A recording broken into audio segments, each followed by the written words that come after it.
We were doing beef ribs this morning, beef short ribs, black Angus. A friend of mine was able to pick these up from US Food Chef's Outlet or Depot. I'm not sure what it was called, but up in Columbia. So we've got the smoker preheated to 250, and it's actually preheating now while we trim these up and get these to room temperature. What you want to do on these beef ribs is you want to get as much of this fat cap off as you can. You want the meat exposed up top so the smoke can penetrate that meat and the seasoning can penetrate. So on these beef short ribs, you're going to find some pretty thick fat here, like you see. You're also going to find some silver skin. So we want to take all that out. So be patient with me as I do that.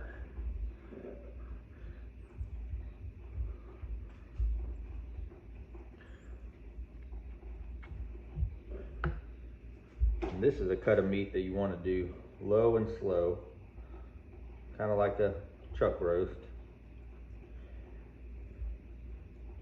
And a lot of the times when you go to a restaurant and you order a short rib, like a braised short rib and polenta or pasta or whatever, it's actually not a short rib at all. It's a chuck roast that they're using to save money, but the cut is so similar in texture,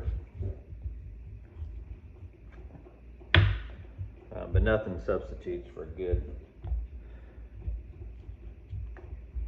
good bone-in short rib.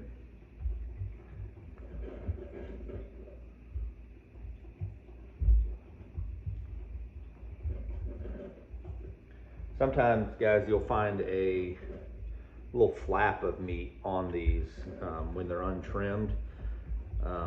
I trim that off, and you can cut it into or grind it into burger, or you can simply throw it on the grill as a little steak and have a snack while you're going. Otherwise, it will cook a little faster than everything because this fat liner is keeping this meat below from cooking as fast as everything on top, and it'll ball up, and then you'll just have a well done piece of meat. Sorry for the noise back there. It's my coffee machine making the nectar of the gods for me. I know this seems like a lot of trimming, and it's kind of counterintuitive to how we do brisket and pork butt and whatnot, but you're going to want that smoke penetration on this.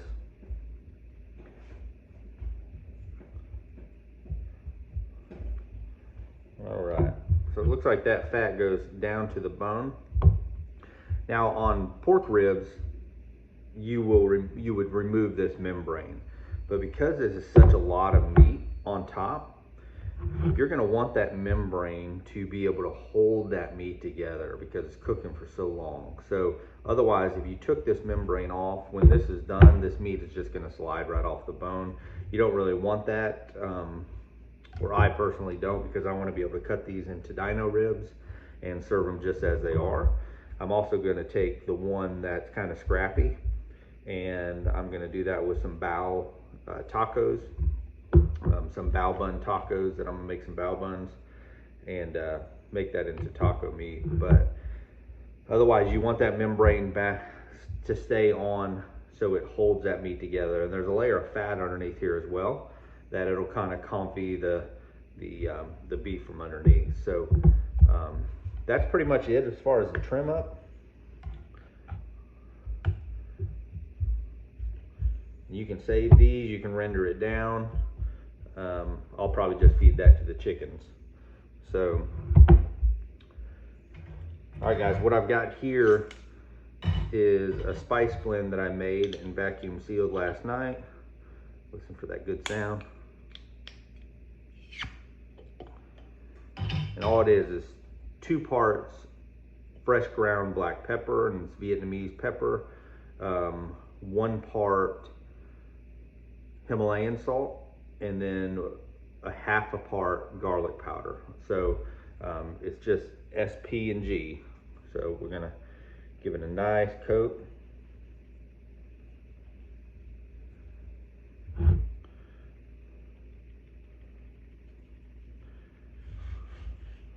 Don't forget the sides.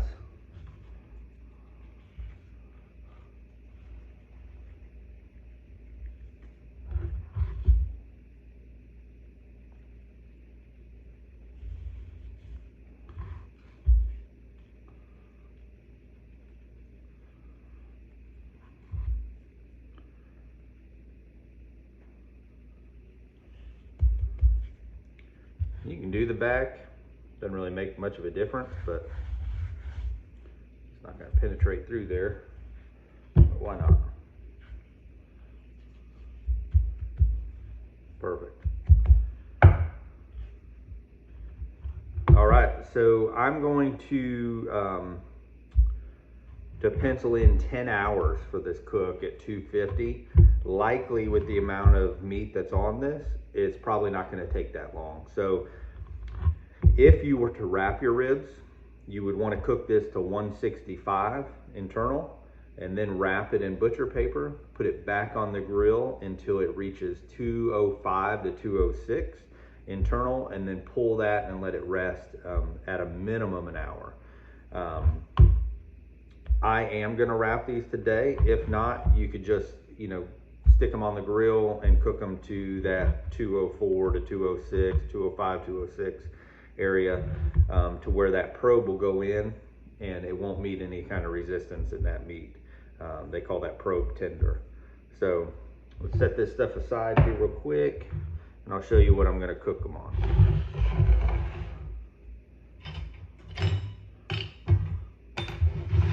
All right, just a baker's tray like this. I've got a silicone mat for ease of cleanup at the end of the cook, and I'm just going to put this on that cooling rack there, and that way that smoke can come over and it can penetrate it, and I don't have to worry about flare up from the grill because there is a good fat content on here.